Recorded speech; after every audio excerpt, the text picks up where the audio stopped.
Dans cette vidéo, je vais vous montrer comment paramétrer et utiliser l'action de création de DocX. Donc pour cela, j'ai choisi un cas concret avec la création de devis et de factures. Donc j'ai déjà paramétré les pages afin de recueillir la donnée concernant mon document, donc la date et le numéro du document, les informations liées à l'émetteur et au destinataire du document, ainsi qu'une matrice qui me permet de remplir le panier et donc de choisir un produit, une quantité, un taux de TVA et ainsi de calculer des prix ou des montants hors taxes et toutes taxes comprises. Donc désormais, je voudrais créer un devis. Je vais donc choisir l'action créer un document. Dans cette action, pour notre exemple, je vais choisir remplir un docx. Le toggle sauvegarder une fois pour toutes permet d'autoriser ou non la modification une fois que l'enregistrement est terminé, qui sera notamment obligatoire dans le cas de la législation des factures dématérialisées en 2024. Une fois que j'ai cliqué sur étape suivante, je vais avoir sur la gauche l'ensemble des champs de mon parcours et des champs utilisateurs. Je vais donc venir choisir ceux que je veux placer dans mon document. Pour plus de simplicité, je les ai tous renommés CD en préfixe. Donc, je vais venir tous les positionner. Concernant le destinataire lié, ce qui m'intéresse, c'est d'avoir l'adresse, l'email, le nom et le prénom. Je vais également venir positionner la matrice, qui est la matrice du panier. Et vont aussi m'intéresser la TVA du panier et le montant panier hors taxe, toutes taxes comprises. Et voilà. Je vais ensuite cliquer sur étape suivante. Je me retrouve sur cette interface avec l'ensemble des variables que je viens de sélectionner et ma matrice qui se présente ainsi. Pour ce faire, je vais tout simplement copier et venir coller dans mon template et dans mon docx l'ensemble des informations. Donc, l'adresse,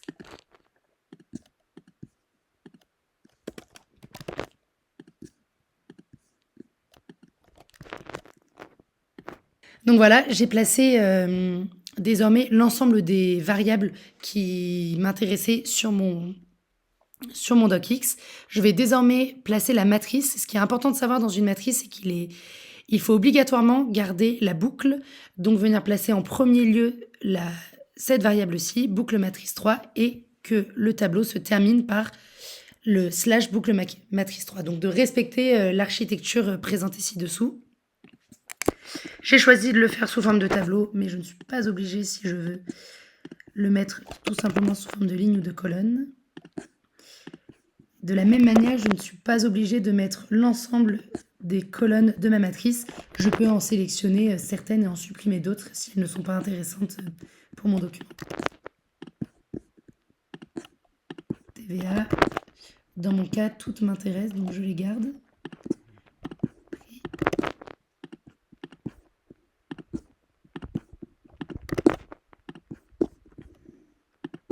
Et le montant total. Je pense bien donc à terminer par ma boucle.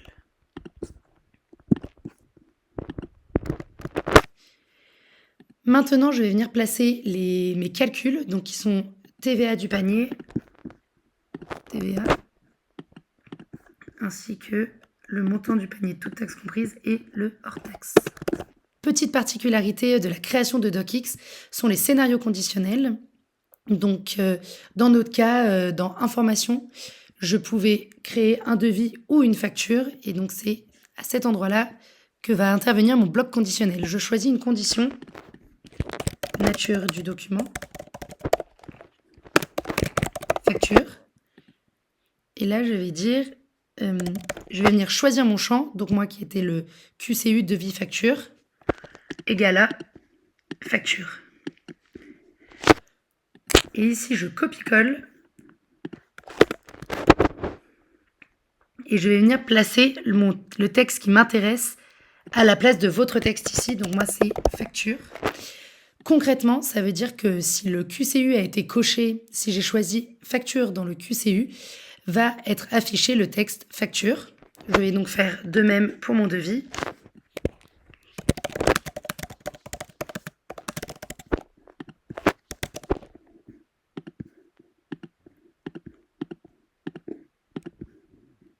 Je peux rajouter autant de blocs conditionnels que je le souhaite avec des textes plus ou moins importants tant que je place bien le texte à la place de votre texte ici.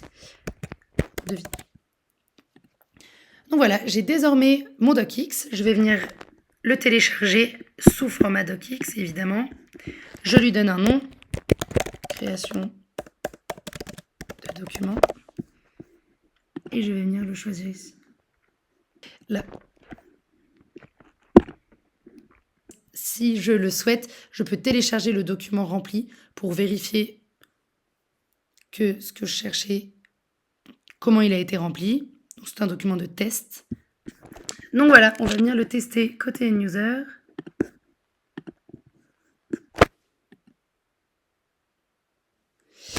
Donc je vais créer un nouveau devis.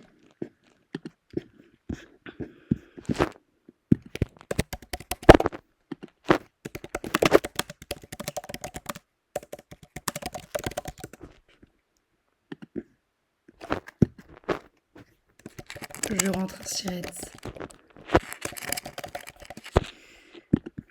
Et je vais venir choisir un client.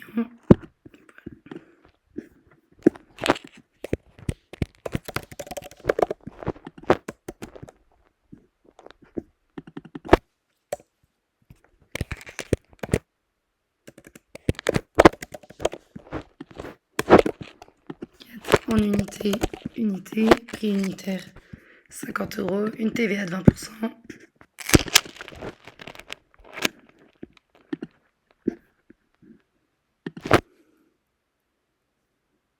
Et voici mon document créé.